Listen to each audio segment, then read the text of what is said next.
Apakah hutang manusia di dunia menghambat untuknya ke surga? Kalau belum sempat terbayar, tentu ini akan dihisab di timbangan. Hutang-hutangnya akan dibayar nanti dengan pahalanya. Ya. Jadi seperti itu, wallahu alam. Masalah dia dihambat masuk surga, tentu saja dilihat nanti. Kalau setelah utang itu ternyata amal baiknya jadi berkurang, masuk neraka dulu. Makanya harus diselesaikan utang-utang itu teman-teman. Dan ingat, jangan buka pintu hutang. Teman-teman sekalian, kita sekarang ini dililit dengan utang secara sengaja, dibuat program hutang itu. Utang rumah, utang motor, utang mobil, utang HP, hutang semua. Dan ini tidak boleh teman-teman sekalian ya. Kita tidak boleh dalam Islam membuka utang kecuali ada uzurnya. Karena utang itu bagian daripada pelanggaran. Kalau orang punya kemampuan. Ada orang subhanallah mampu, kaya raya, tapi semua dicicil sama dia. Kenapa harus cicil ini teman-teman sekalian? Tidak boleh buka pintu utang nih, berbahaya sekali. Kata Nabi SAW, orang mati syahid pun diampuni semua dosanya kecuali utangnya. Dalam hadis ini dikatakan, ruh seorang mukmin bergantung antara langit dan bumi selama utangnya masih belum dibayar. Berat utang itu teman-teman sekalian. Lalu apa kira-kira sebabnya utang? Saya pelajari, ternyata utang itu kebanyakan teman-teman sekalian disebabkan karena dua hal. Orang ini malas kerja, atau yang kedua, mau melampaui kapasitasnya. Kalau belum saatnya antum punya rumah sendiri, sewa, kontrak, nggak apa-apa. Bukan aib itu teman-teman. Tapi kita paksakan diri, oh nggak apa-apa, saya kan bisa bayar tiap bulan. Baik kalau antum meninggal, sebelum selesai. Ini kan bahaya, masalah. Atau terlambat akhirnya kena bunga, riba. Terbuka dosa-dosa. Jadi tidak halal semuanya nanti, bermasalah. Untuk apa kita paksakan diri teman-teman? Jangan paksakan diri. Melampaui kapasitas. Ya, itu nggak boleh sebenarnya.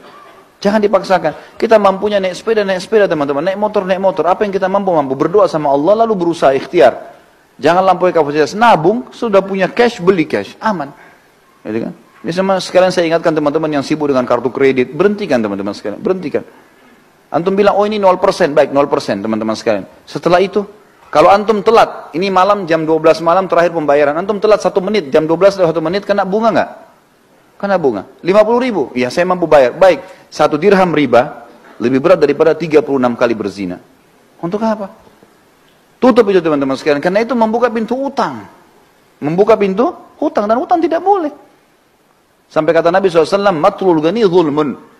Imam Madzhabi masukkan dalam dosa besar. Orang yang menunda pembayaran utang dan dia mampu kezaliman. Dosa besar. Untuk apa buka ini teman-teman sekalian? Sabar. Cari uang cash beli. Gitu kan? Ini penting. Kita cuma boleh buka pintu utang kalau darurat sekali. Memang darurat sekali. Ulama berikan contoh-contoh. Seperti misalnya tidak bisa makan kecuali harus utang. Gitu kan? Atau misalnya dia mau berbuat satu ibadah amal soleh. Dia tahu dia bisa bayar lalu dia utang. Seperti orang mau akikah anaknya. Atau orang mau idul adha, mau kurban. Dia tahu akhir bulan dia akan terima gaji. Sekarang tanggal 12 atau tanggal 13 lebaran idul adha. Baik saya pinjam dulu uang teman saya tahu bisa bayar. Itu nggak ada masalah. Tapi kalau orang tidak jelas. Sampai kata Nabi SAW, siapa yang sengaja utang. Ini bab-bab utang semua. Siapa yang sengaja utang dan dia niat tidak mau membayar dari awal, Allah persulit dia membayarnya. Dan siapa yang utang dari awal, dia niat mau membayarnya, Allah mudahkan dia membayarnya. Ya. Termasuk teman-teman, akhwat kita di bawah. Saya sarankan, berhenti arisan. Loh ya betul. Arisan itu membuka pintu hutang. Ya. Sekarang begini rasionalnya. Kita 20 orang teman-teman ngumpul, ayo kita buat arisan yuk. 1 orang 5 juta misalnya, atau 1 orang 1 juta. 20 orang dapat 20 juta kan? Baik. Nama saya keluar pertama, bulan pertama, saya dapat 20 juta. Ini banyak orang gembira, oh 20 juta, dihabisin beli ini, beli itu. Apalagi akhwat kita, Masya Allah daftarnya sudah lengkap. Beli ini, beli itu, beli ini, beli itu. Sadar nggak dia? Kalau dia sedang punya utang 19 juta. Hah? Sedang punya utang nggak? Baik, kalau dia mati bulan depan, siapa yang bayar? Gak bisa. Ini membuka pintu utang loh. Mengkhayal beli barang, padahal uangnya orang dipakai. Hutang ini. Dan orang yang paling terakhir dapat itu doror. Gak boleh dalam Islam itu doror. Dia selalu berharap supaya dapat, tapi gak dapat. Namanya gak jatuh, terakhir baru dapat dia. Jadi dia seperti membiayai orang lain semuanya dulu. Lah ya, ini gak boleh loh teman-teman sekalian. Ada orang tidak melihat hukum syarih itu bahaya. Kalau menurut saya Allah tinggalkan. Pernah istri saya ikut, saya nasihatin dia, hati-hati loh, berhenti, ini nggak boleh. Waktu dia sampaikan saya bilang ini nggak boleh. Ini bahaya membuka pintu utang. Sekarang kalau kau meninggal dalam 2-3 bulan setelah itu, siapa yang bayar? Nah, pasti saya ahli warisnya kan? Ya kalau saya punya duit, kalau enggak, loh ya kalau kita pas suaminya punya uang misalnya, kalau nggak punya uang gimana? Kan jadi utang yang bergantung kan? Gak bisa. Atau ada orang lari, zalim, dia pergi. Kan jadi masalah. Baik, kalau mau kumpul pengajian. Nggak usah ada arisan. Ya enggak? Benar nggak ini? Hah? Tangkap nggak secara rasional ya? Jadi pelarangannya itu karena membuka pintu utang. Orang yang terima pertama itu utang 19 juta loh tadi. Uangnya orang kita pakai. Bagaimana caranya kita bisa bawa duit orang baru kita pakai belanja kebutuhan kita? Coba pikirkan teman-teman. Ini kenapa? Karena mau melampaui kapasitasnya. Udahlah, dunia sebentar. Kata Nabi SAW, perumpamaan saya sama dunia seperti musafir yang sedang mampir di bawah pohon. Hilangkan penatnya, pergi habis itu. Kata Syekh Utsaimin rahimahullah, kalimat yang mulia. Seseorang mukmin orang muslim harus menjadikan dunia ini seperti kamar mandi. Seperti WC-nya. Dia datang, selesaikan hajatnya, dia pergi. Dunia cuma begitu saja. Maksudnya, tidak usah terlalu berlebihan. Hajat diselesaikan, penting, kemudian sudah. Gitu. Seperti itulah.